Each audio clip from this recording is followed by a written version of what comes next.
मी Srinath seeds company प्रतिनिधी पवन शेळके. आज आपण देऊळगा राजा या परिसरामध्ये पिंपळगाव चिलमखा या गावामध्ये साहेबा व्हरायटी प्लॉट पाहतोय. तर दादा तुमचं नाव सांगा. नमस्कार, मी सुनील दिलीपराव खांडे बराड.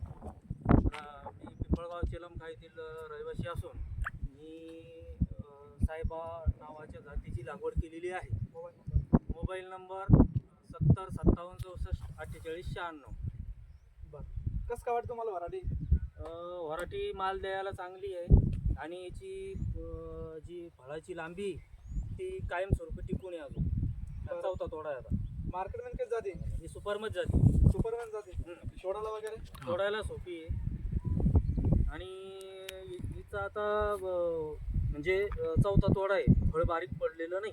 बरं, शेतकरी मित्रांनो तुम्ही बघू शकता अजूनही गुंटूर पडलेली नाहीये आणि मार्केटमध्ये सुपरच्या भावामध्ये जाते. बाकी शेतकऱ्याला काय सांगाल? बाकी शेतकऱ्याला एकच सांगेल की आपलं इच्छा असते, पण एक एक दोन दोन पुडी का होत नाही. पुढच्या वर्षी प्रयोग म्हणून लावून पहा आणि मग तुम्हाला वाटलं तर तुम्ही जास्त लागू. बरं. श्रीनाथ सीड्स कोणती व्हरायटी लावायची? श्रीनाथ सीड्स